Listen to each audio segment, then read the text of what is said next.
afternoon. Welcome once again to a thrill-packed post-Walter session Friday afternoon. It's the 17th of January. The year is just plowing through. It's cold outside.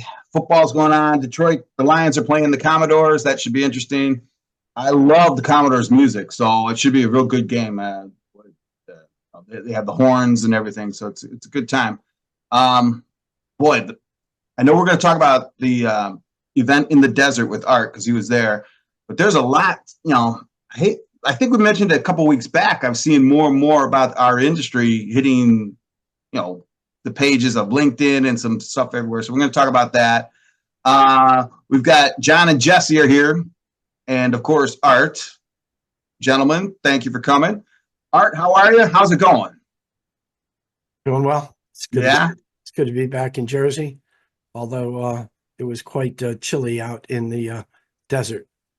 We were lucky if we had a high of 62 or 63 for Sunday, Monday, Tuesday. Finally, Wednesday, it got up to 70, about 70. But the nights were freezing. I mean, you got down to, they actually had covers over all the plants to protect them from freezing. So it was in the 30s. It was. Oh, wow. Night. Yeah. So dig this. Every night the dinners are outside. Sure. Right. So the sun is down. It's about 48 degrees, and everybody's trying to eat dinner outside with a cold drink in their hand. The saving grace was they had a ton of those heaters out there. Yeah, but if you weren't in the inner circle where they had the heaters, if you were on the outside of those tables, you froze your ass off. Wow. So interesting about the weather. Yeah. It's tough all over, I guess. At least it's not -3 and 22 inches of snow or whatever. Let's see. Okay, Art. So, let's dive right into it. What happened at ECS? Anything good? What was the high points? So I put together last night, released it this morning. My key 5 takeaways that I thought were interesting. And Xerox actually came out with a number. They stated in the last 12 months, their machines registered just under 2 billion scans. Okay. I didn't see that. All right. So interesting. And then, somebody opened up the question of, how do dealers monetize that?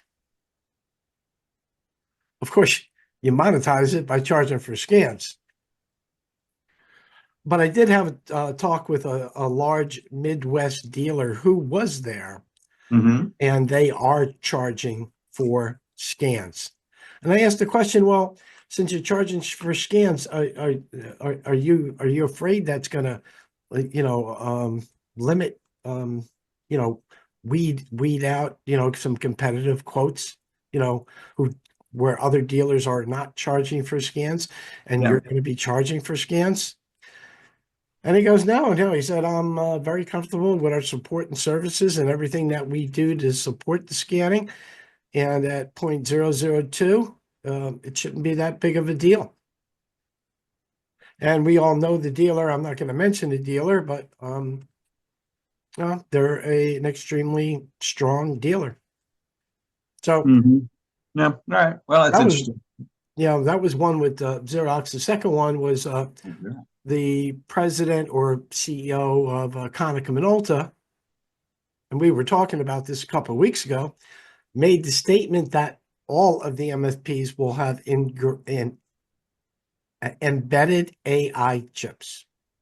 And I questioned him on the embedded portion of it. No, I actually take it back. I didn't question him. I questioned Xerox. Okay. If their chips were embedded in their machines, and he said, yes, their chips are embedded in the machines for AI. Yeah, I wonder what that means, though. I mean, you probably didn't get any deeper than that, right? I don't know. I didn't dig too much deeper, right? So I thought that was interesting. That seems like all the manufacturers are going to move towards MFPs with embedded AI chips. Um, the water business, many dealers are selling water. They've created additional water companies and are extremely profitable, and saying basically once they get the demo in there, it's 100% Done close, deal. Yeah. right? So I found that interesting because years ago if I would have known about the water business back in the 90s, I would have dumped everything and went to water.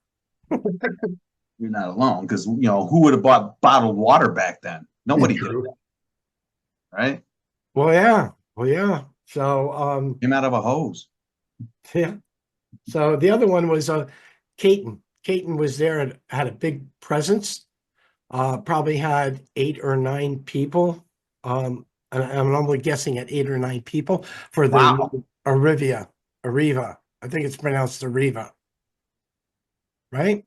I I'm with you. I don't know if it's a Rivia or a Riva, which, okay. I hope they didn't pay a lot for that name. I think it's Arriva. So anyway, they actually had a special meeting after one of the daily meetings. I Yeah, a think little it ran Royal. from 5 o'clock to 6 o'clock. I didn't get an invite. Actually, I didn't even know what was going on. I should have pressured a little bit more. But I did speak to one dealer coming out of the meeting, and he had only good things to say about the plan, and told me that he actually is signing up with them. Yeah. So, and All we right. spoke about that in the link. Remember, we spoke about that in the link a couple of weeks ago, Right. or maybe even a month ago when uh, I gave you my thoughts on why Caton did what they did, and I mentioned that to a Caton person while we were talking at one of the, you get 20, 30 minutes after Right. 4 or 5 presentations where you can network. And he said pretty much I was right on point, except for one thing about the warranty period. Um, what is the issue with the warranty period? I forget. So it's my understanding that they have a commitment to do business with for Fujifilm for parts for only Right. 3 years. Right. After that, Caton can do whatever they want with the parts. Okay. And Did I see something that was released from Australia? It had something to do with Fuji and someone else down there. Was it Xerox? Would Xerox and Fuji be doing something? Yeah, not should be sure, brought not up. sure if I caught that. I'll move Yeah. on to the 2 other ones so we can get on to the show. Yeah. Arcoa, who's one of my partners, you're familiar with Arcoa. Yeah. They do ITAD services, and they're also Midwest copiers. But they invested a small investment into I put the video up on the site, but it's a video that uses cameras with artificial intelligence that is going to go to schools. And if somebody breaks out a firearm outside the building, the AI is going to pick it up. The school is going to go into lockdown mode. A drone is going to be sent up into the air automatically, and then it's going to communicate with police. Oh. And this is, from what I understand, it's going to be available for dealers to resell, and it's going to be an SaaS service where they can get recurable funds, fees. Yeah. Recurring revenue then. Yeah, recurring revenue. Yeah. Yeah. So I thought that was interesting. So those are my top 5, and then just the quality of the show, what Mike puts on and what Hero puts on is just interesting. A lot of talks about AI, A lot of talks about technology. Of course, there were the traditional copier things. There were your traditional open forums where if somebody was asking a question, they interviewed for the manufacturers or interviewed, other people for other different talk tracks in it. And Good. the last thing was Mars International, and he supported the bourbon and cigar night. Oh, really? Yeah, so I know Jesse would be into that, right? And then there's Greg. I know you would have been into the bourbon. They had about 8 or 9 different bottles of bourbon there, and that was actually from 8 o'clock to almost 10 o'clock outside. Bourbon keeps you warm. So at least if you had a couple of bourbons in you, you didn't feel as cold as it was outside. So that's the my top 5 on the show. Yeah, I'm sure other people are going to have other things that they were interested in, but those are the 5 things that came to mind for me. Well, that's cool. Good, good. Well, I figured it'd be good, and yeah, you're right. Mike always puts on a good show, so that's great. That's good. While you were gone, and I think I mentioned it last week, but this week it actually increased. The number of want ads are popping up more and more for salespeople in our industry, like from the dealers, the bigger ones and the smaller ones. I can tell you in the last, 24, 36 months, up until maybe 2 or 3 weeks ago, I hadn't seen that many. It's actually increased that much in the last 2 weeks. For people they're looking for salespeople, entry level, which is telling, right? But still, and then I think you're the one who said, and I've noticed it too, is they've seen a lot of shuffling of the job descriptions. Yeah. So it's interesting. And then the return to work or the return to the office battle is all but done. I mean, everyone's going back. There's no. And they made mention of that at the show. That most of these companies want to get everybody back in the office, more for the culture. I can argue that for days, but it doesn't matter. It doesn't matter, right? If you want your job, you got to come back to the office. Is the kind of thing that, okay, well, I guess I'm going back to the office. I guess I'm gonna trudge through traffic in LA for another 3 hours or whatever. But well, you know what? I think the younger people really should be back in the office to add to that culture or learn from some of their peers. Yeah. That's where we differ, and that's why we differ, which is fine in today's world. I mean that. No, the culture's fake anyway. I mean, there's all sorts of stuff. But of course, if you don't know the difference, and if you're new to the workforce, then that's the way it is, right? This is we were all there.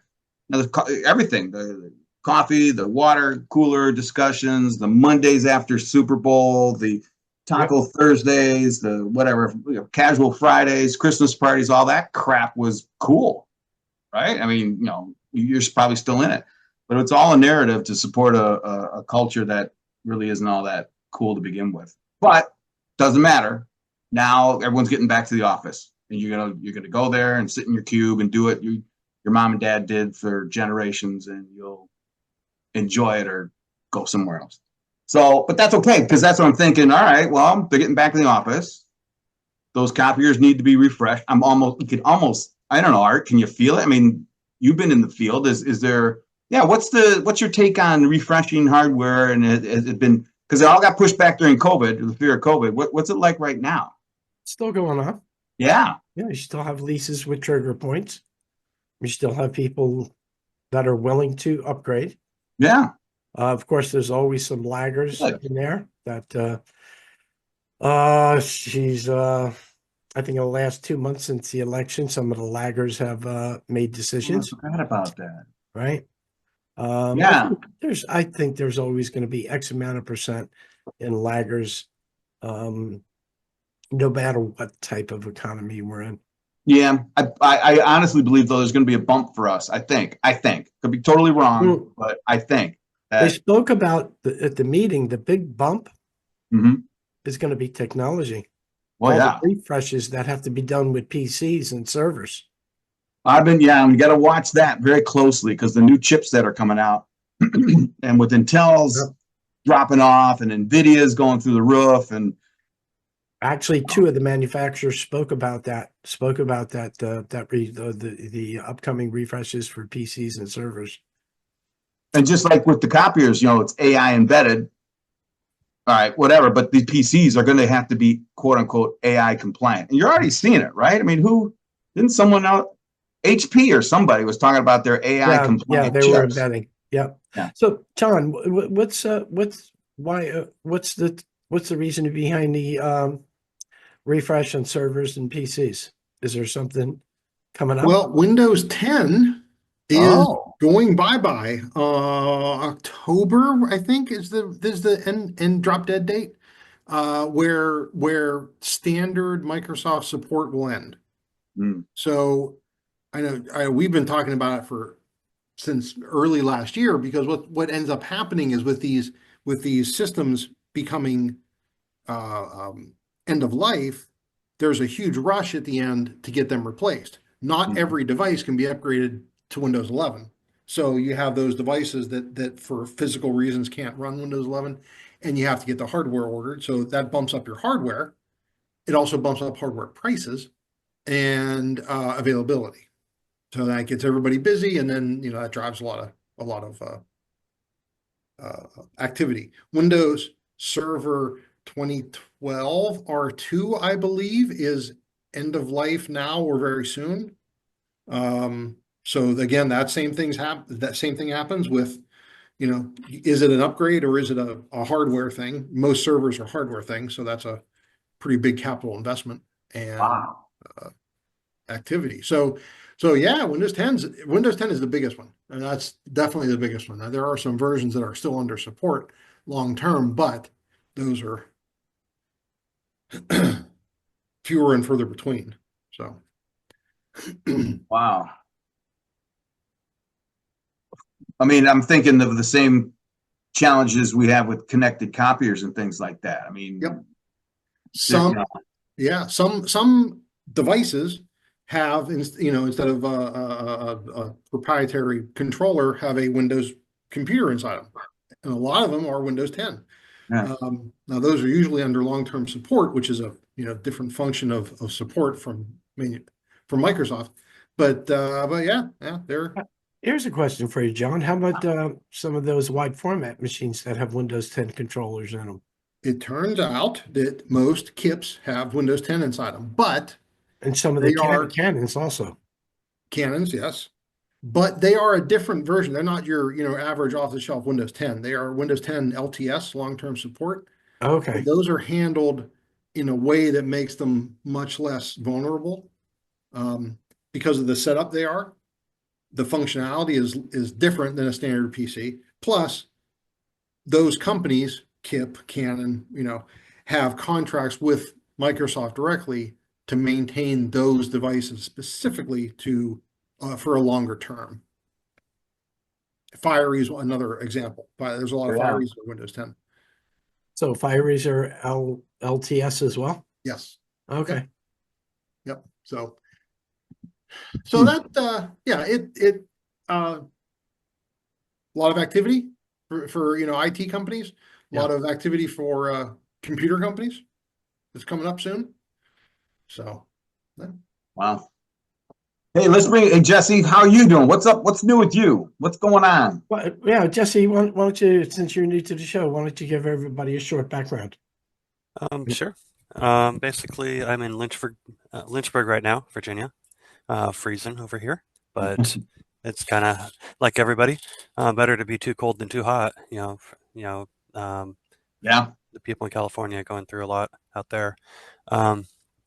But yeah, basically, I used to have a copier company, Pahoda, that was out of Denver, and sold that to Novatech 2021, middle of the year, and kind of work with them some on the marketing, and still have my copier quoting tool, and just more into the marketing aspect of things, marketing, AI, stuff like that. So trying, Looker Studio, all the kind of the fun things of reporting and marketing and trying to figure out how to do lead generation. So I find that to be pretty interesting. Yeah. That's wow. So what what's been the most interesting thing since you transitioned, like 2021 or so to now? Well, I mean, that's a lot, but Um, I think, well, there's a couple things. One is like just you have to kind of change your mindset going from entrepreneur to working more in a a decent sized corporation. And mhm, so, there was definitely an adjustment period, and thankfully they were patient with me while I was trying to kind of change my mindset a little bit because you're used to just you get an idea and you just do it, right. and you don't really ask permission, you don't ask anything, you just try to execute. And then going from that to trying to work with a team that's probably bigger than the size of the company I had can be tricky, especially when you're not in charge anymore. So there's this whole you've been doing something 10, 12 years, and then you have to kind of try to rewire your brain a little bit and go, wait, I actually have to get buy-in and I have to try to work with other people. I can't just go do stuff. And so there's a learning curve there. And I mean, it's, you know, I'd be lying if I said it's all easy for me, but I think it's good, because you have to, it's good just to realize even what maybe I was putting people on the team through before we sold, where it's just like, here, go do this thing, not really getting their buy-in. And so in some ways, I think being part of the team makes you realize how important people on a team are. And so, maybe stuff that I'd taken for granted, where it's just like, you're thinking, well, I pay it, they should just do it. And I think there's sometimes we devalue people when, it's maybe a character flaw when you're just kind of driven to get something somewhere, forget about the people who are involved. So I think that's been really good for me to think about, and fortunately, I still have good relationships with everybody, who is part of that. I think everybody but one person on my company still works for them, which is pretty unusual. Yeah, it is. Wow. And he's off doing taxidermy in the middle of Kansas with in a city that has like population of like 200 people. So, he just was like, I don't really like technology. I think I want to go deal with animals and stuff like that. So I was like, well, there you go, man. But yeah, he's Wow. he's the only guy who kind of decided to kind of venture off and do something different. So, Cashed in big time. Wow. Okay. Well, that's cool. I mean, that's a personal journey there oh, that, for sure. it's kind of interesting. It's too, not many people get to do it really, move from one extreme situation to another extreme situation, Hmm. right? Personally. So that's pretty cool. Well, that's neat. Yeah, and Um, I yeah, think you go can ahead. always look at all the benefits and the drawbacks. And so there's always this, even when I was selling, everybody's like, it's going to be so hard for you because, this is your baby and blah, all this stuff. And I was like, eh, you always work for somebody. I mean, it's Yep. even if you're an entrepreneur, you still work for the clients. There's never really a point in time where you're just off doing whatever you want, unless you're fully retired and independently wealthy. So, that hasn't been my situation. So it's like, yeah, it's just I think as long as you treat people well and they treat you well, what's the difference, honestly? And so sort of how I think about it. Cool. Good. Um, well, okay, let's shift gears a little bit. How about technology wise? I mean, so you've made so you made a really good shift from something to something. And now, I mean, there's so much that has changed in the last 36 months, Hmm. right? And on the technology side, especially because you're jumping into marketing. So you're still in the same niche, office technology and things like that. Is that Yeah, correct? yeah, Okay. yeah, Okay. yeah. So Man. there's Wow. things like like I'd never heard of Looker Studio. And Art and I've talked about it a little bit. Kind of a Google version of Power BI. Mhm. And at first, it's like, man, this is kind of a tricky platform to learn. But then you start figuring out how to use it, and you're like, oh wow, this is really powerful for like taking like massive spreadsheets and simplifying data, to make decisions and to be able to do reporting on it and things like that. They're actually kind of fun because it's solving a problem. So, you have all this data and you're like, okay, what am I looking at? And when you can kind of synthesize it using some of the tools, and then as you're building it, sometimes you have to use, Perplexity or Claude or Oh. ChatGPT or, other things because you're trying to organize your data and you don't want to do Mhm. it all by hand. And so you're kind of like almost using AI as an assistant, with your daily work. And so I would imagine at this point I'm probably using some version of AI along with some of these other tools more than 60% of my day. Good. And so it's pretty powerful when you start doing it, but at first it's tricky because you put in a command and you get stuff out and you're like, this doesn't make sense. And then you just have to learn how to, do your prompt engineering. And that takes a little while for some people. It took me a second, but then I think once you really have a goal, like you know what you want to do with it, it's pretty cool. Like one thing I went through was I was looking at some breaches and stuff, and you get a whole list, and you can just copy and paste it, drop it into AI, and then say, hey, can you tell us where all the the corporate headquarters are, and which ones are in my particular area, things like that for a sales rep could be really useful if they learn how to do the prompts. They see a huge list rather than having to go through everything one by one. They can actually you know gather a lot of details. The only trick sometimes is if it's making sure it's public versus private. I don't know if you guys have talked about that too much. Just what are we feeding the AI engine, and like what information are we actually putting at risk, by feeding it to the engine. Yeah, oh yeah, we've talked about it. I'm pretty wide open with it, but yeah. Well, that's interesting. I guess I didn't know what to expect. Well, along those lines, what are you exposed? Are your salespeople using it at all tactically? Do you know? Have you guys made a formal statement, or do you guys formally use a tool in the sales process, or is it pretty much ad lib and It's casual? more in the marketing right now for us. Okay. So like we'll generate marketing materials. We'll try to even like create like buyer's journeys, things like that, Mm-hmm. within marketing. Um, I think there could be people in the sales people team using it, and that's kind of where you start getting a little bit disparate. What Yep. people are doing in another department you don't even pay attention to because it's nothing to do with you, kind of thing. Mm-hmm. So I wouldn't speak for everybody. I'm sure there's some power users who probably do, but I know that mainly in the company we're trying to get it in marketing, and just because there's so much, it's so useful. Especially if you're trying to do SEO and you're trying to get yourself ranked. It's kind of a no-brainer. Yeah. Yeah. I think that's where most people are using it, except for at the trenches, and that's what Art and I have been talking about that for, wow, I guess almost 12 months now.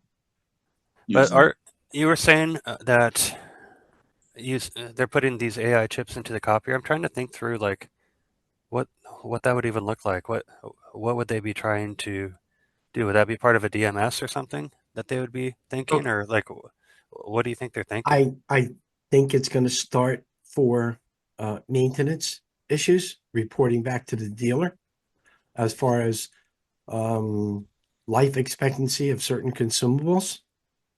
I mean, I'm a little bit. I've heard about a lot of just AI being used for service and support. John, how about you? Well, I think we talked about this once before. If you start looking at, the other things that the copier does, if you're using it as an on-ramp to a document management system or an EMR system or whatever, maybe it could look at the image and say, well, I don't think this image looks correct. I better increase the resolution because there's small type on it. Or maybe that's dynamic and each page can be a different resolution. Or maybe I don't think this color will replicate very well. I should make it darker. Or things like image enhancement would be something that I would think of. And you're right, it's tough to think of things. Well, what does a copier need to do with AI? But yeah, I mean that's image enhancement. It could start possibly categorizing documents as they're scanned instead of moving that workload to the cloud or to a server. Maybe it recognizes that this is an invoice and it knows that this invoice has to go to a certain group of people, and it can make that determination based on the image. And do you want to send this to your AP department, or does this go to shipping, or something like that? Maybe, who knows? How would you see that getting trained?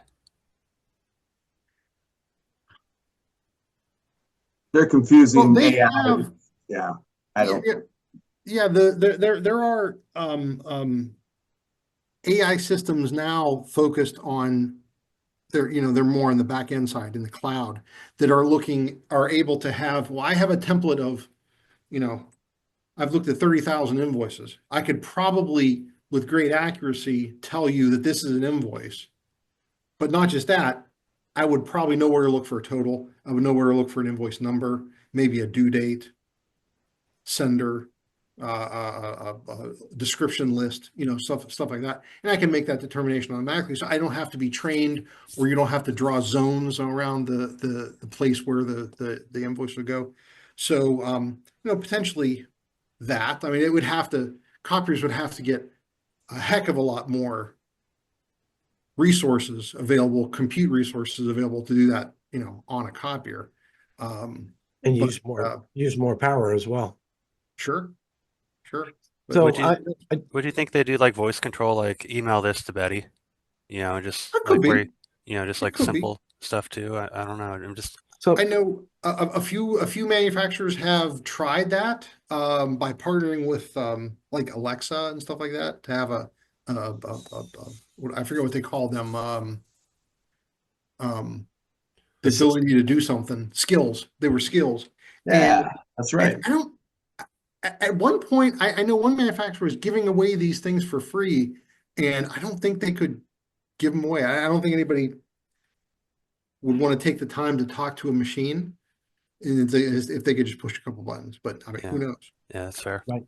knows? So I pulled up the press release from Xerox in July of 2024. Okay. Keep in mind, I think that some of these higher ups don't know much about technology. And when you do ask them a pointed question, it kind of can go over their head. What Xerox actually says is this new class of MFPs uses AI assisted technology.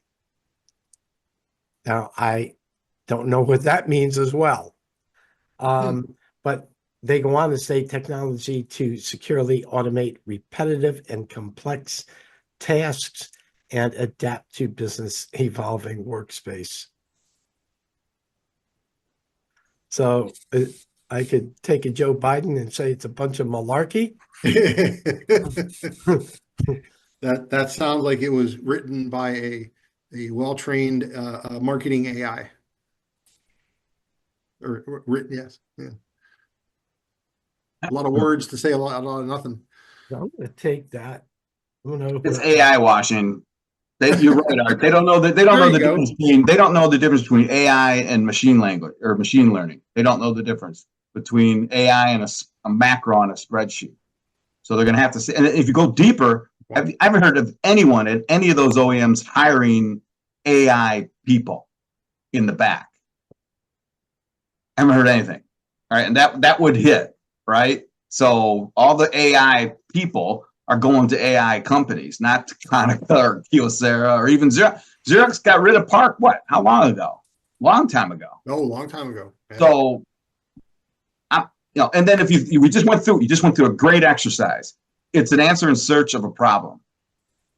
And there is no AI, although with OCR and document management and workflow and things like that, yeah, that software company could have, and even those guys, I don't know who we talked to somebody, and it's still zone capture and ML. It's not really artificial intelligence, but they're calling it that because it's a mystery that happens in a box. So, okay, it's like the old MPS story, right? Well, we've been doing MPS for 20 years. Oh, really? You were re-inking ribbons back in '74.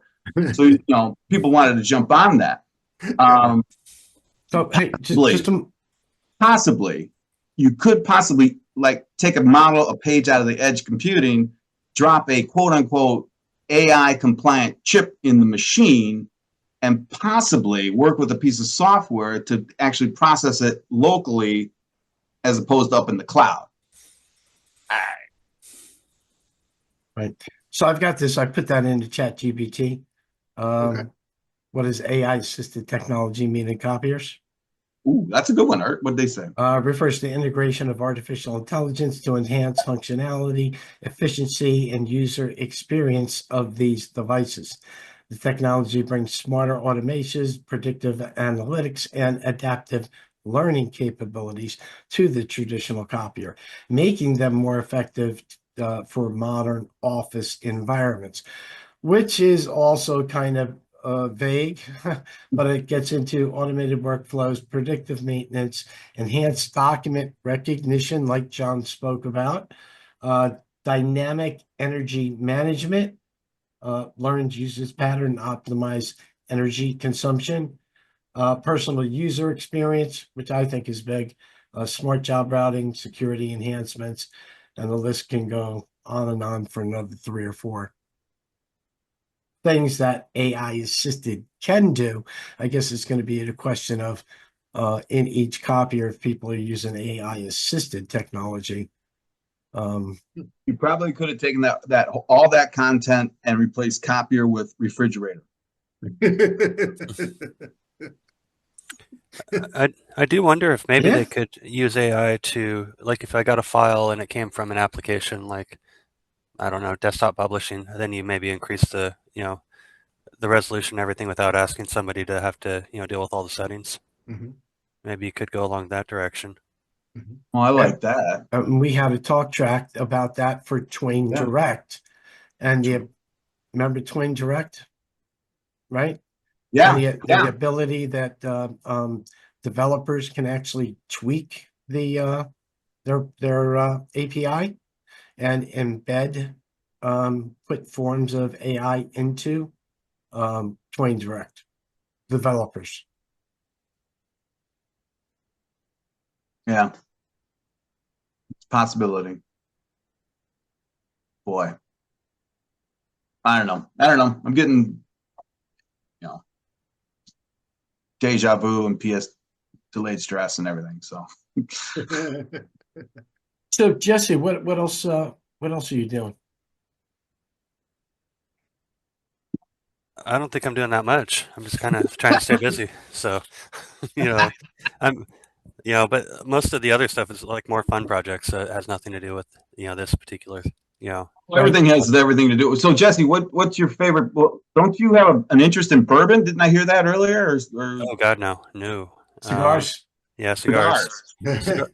Cigars are gin, but definitely not bourbon. And Okay. so to each their own. But yeah, I struggle with bourbon. No, that's all right. But cigars are interesting. Yeah.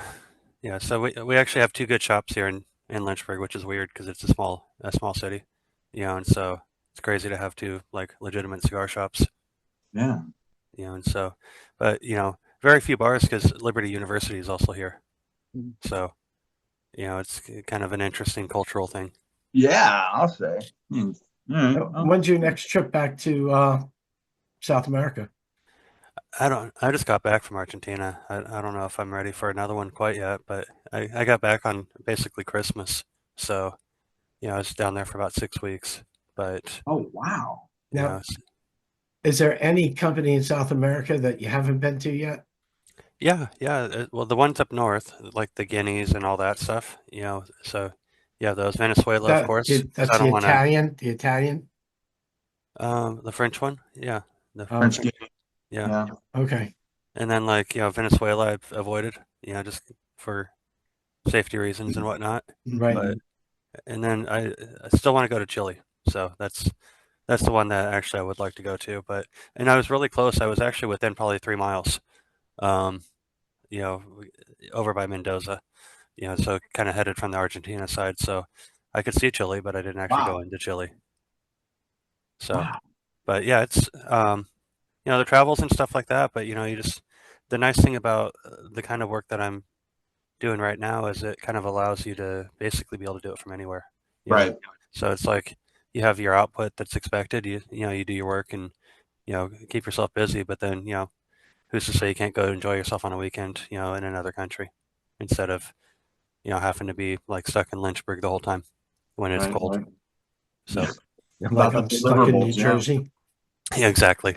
But yeah, how about you guys? Because I know like Greg, you were doing what, Death of the Copier or whatever that was, years and years and years ago. Yeah, years. I mean, it's still around, but it was, you know, actually, I can't believe it still gets hits. So, whatever. It's still, and I'm more on the media side, actually, more on the writing and I'm dipping hard into the AI. I've been there for like 24, 28, 36 months or so. So just a little bit before ChatGPT came out, but when that came out, that was it.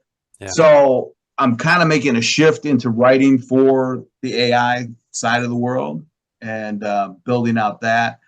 But still keeping the copiers, right? I mean, still writing for Xerox whenever Xerox does something and Lexmark and things.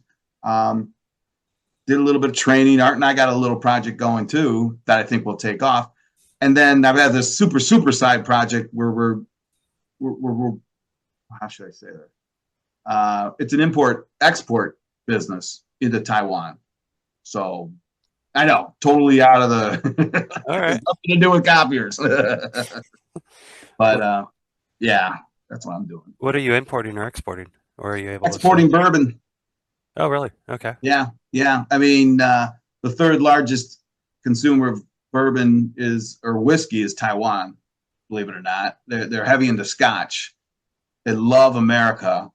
There's not too many. There's like maybe 3 or 4 bourbons out there right now. So, and if you're in the bourbon industry or the adult beverage industry, you know that there's a big bubble coming domestically.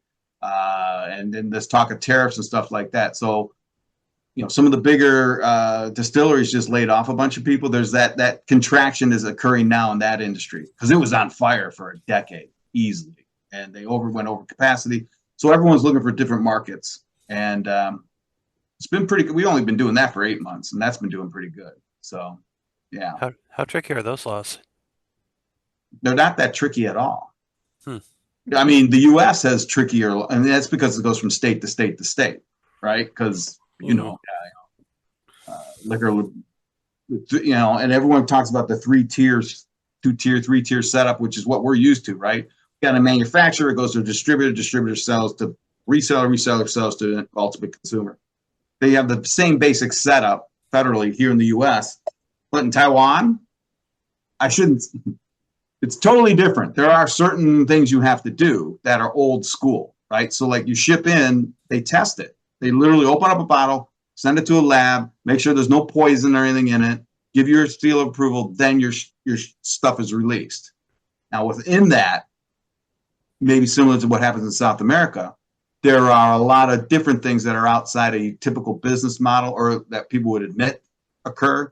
There's payola, there's all sorts of goofy stuff that goes on there. And it is the way they do business. It's not frowned upon. It's actually it's expected. So, but other than that, no. If I got a guy who got all that paperwork out of the way, all we need to do is get it from Wisconsin to Taipei, and off we go. There you go. Easy task, right? Hey, Jess, I got a question for you. Have you had any of the Pappy Van Winkle barrel fermented cigars yet? No, I haven't. Me neither. And John, you're not a cigar smoker, correct? I am not a cigar smoker.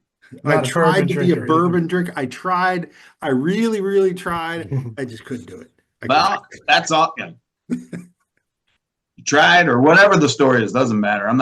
I am not a proponent in that sense. I'll stick with my beer. Beer's fine.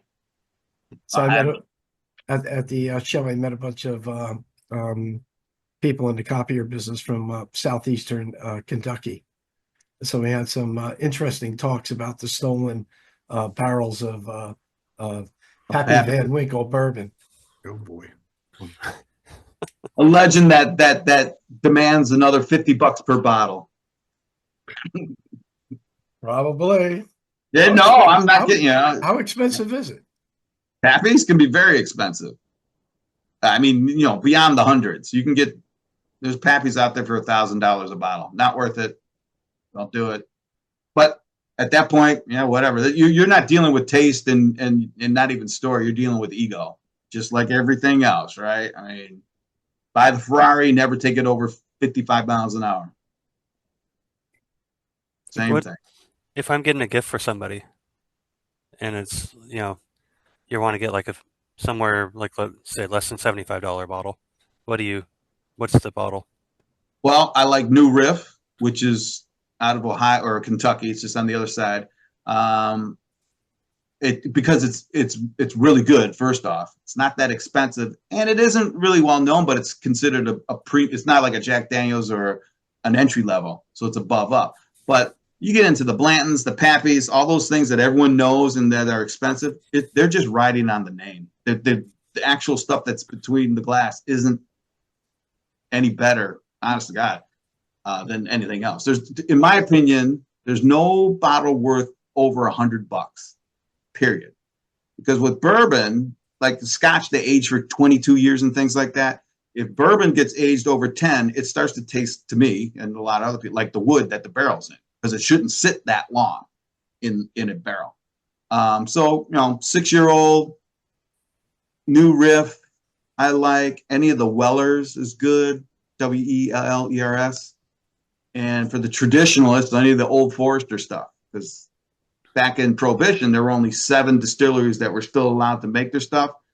And the only one to survive was Old Forester, and they survived because as a pharmacist, you could prescribe bourbon. Oh, really? Wow. Yeah. So What if they have any of those doctors left in Kentucky? I don't know. Now you got me started. You don't have enough time. There's a great story about a dude out of Chicago who his dad was a pharmacist. He was a lawyer. Because his dad was a pharmacist, he decided to be a pharmacist and a lawyer. He was a prosecutor in Chicago. And he got upset that all the mobsters were getting off. They were just paying off the judges like crazy. He goes, what the hell? So he switched and went that route and started importing, quote unquote, booze from Canada during Prohibition. Ended up being one of the bigger mobsters that I think went down to New Jersey, actually, the boardwalk. Wow. Atlantic City. So he's one of those guys. Yeah. I probably know Remus. them. Yeah. So if you watch Boardwalk Atlantic City, they had probably 10 or 15 different mobsters operating out of AC. It was nuts. But yeah, so that's just one. That's what I like about the industry, to be honest with you, is all the stories. They're all true. And it's all American. So Yeah. Hey, John, what's your next week look like? Anything cool coming up? Next week, not too much. Got some there's some demos. We're doing some wide format demos with Kip. Going to be in the demo room for that. A couple of phone meetings. I got a couple, let me see what else we got. Got potential customer meetings with the reps out in the field. So yeah. They're keeping you busy. Yeah, pretty much. Cool. Art, what do you got going next week, Art? End of month. Right. So I'll be trying to get some orders in. January is going to be a very light month. Basically had the 3 days in Scottsdale, and I pretty much closed anything and everything I could. Yeah. That was on my prospect list. Excuse me. So it's time to rebuild. Yep. Gotta love it. That's all right. And Jess, how about you for next week? Anything interesting? Well, tonight I'm gonna go. They're talking about cutting a path through kudzu, so we have the great old kudzu, and so I want to build a double-decker deck. So like I'm actually getting that stuff quoted out, but then work-wise it's just more content. But the thing I'm kind of excited about is trying to get this pathway cut, because it's through very thick stuff. It's once it gets spring, there's not a chance. Getting through it, it's like, because like my property actually kind of goes right to the river, but I can't get to it because the kudzu just comes up and it's so thick. I don't know if you guys are familiar with kudzu. So Do you have heard any of it. goats? Is it an animal? no, it's a vine. Oh, Yeah. okay. It's like one of those kind of vines that came over from Japan or whatever as a gift at one point in time, but then it spread and it just takes over an area. And so then, like, everything's normal. Kudzu comes in, and then suddenly everything's covered in vines. Yeah. It's crazy. It's really cool looking, honestly. Like, nobody likes it, but I do think it looks cool. It's just not very useful for the rest of the plants. Yeah. Because they come in and they start wrapping themselves around trees, and I mean it goes wild. I mean, it'll go up power lines. It does everything. It's stuff's crazy. I think I saw it in North Carolina. It must That be makes down sense. there. Yeah. Yeah. Kind That's- of almost looks like ivy. Yeah. Yeah. Yeah. And Yeah, then we have, large leaves. It grows along the road is where I've seen it. Not that it's very big in Pennsylvania, but in my travels I've seen it every now and then, and it is completely covered. There is a forest. There are trees, bushes. You don't see any of it. You just see kudzu. mhm. Well, It's weird. I swear I could be wrong that goats eat that stuff. And Goats eat everything. Yeah, go to everything. good point. Japanese arrowroot. Now, they actually have like some companies who'll rent out goats to go in and eat out, like eat the kudzu and stuff. But I've seen it on Davidson, North Carolina, the university there where Steph Curry went, right? mhm. Curry. They had fields and fields, and those goats just ate it. I mean, we're not talking weeks. So Almost hours. I live next to Sandy Hook National Recreation Area, which is filled with poison ivy. Just Ugh. filled. Can you imagine going to the nude beach and Oh, having a traipse Art. through poison ivy? Anyway, every few years they will bring out herds of goats to eat the poison ivy. oh, I didn't know that. Yeah. So similar to what they're doing with this kudzu. Oh, I had no idea that goats could eat poison ivy. I know didn't they eat either beer until I- cans and stuff. Wow. Yeah, beer cans. Oh, that's cool. See, didn't think I learned that today. And how about you, Greg? What's up for next week? Oh my gosh, got deadlines, articles. I think I've got a 1,200 word thing due for somebody somewhere. So that'll be done. And more of the same. I am working on an LL. Well, I'm working on this thing that will be. I think I might have mentioned it to you. It's another AI thing, but it's going to be the last sales trainer anyone will have to see. That's my big hairy goal. Neat.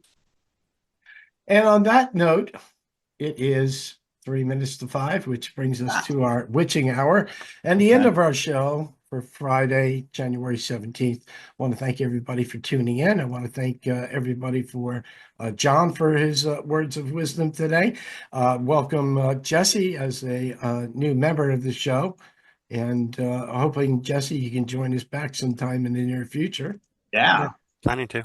Yeah. That's cool. And Greg for just leading the conversation into God knows where it's going to go. So Goats.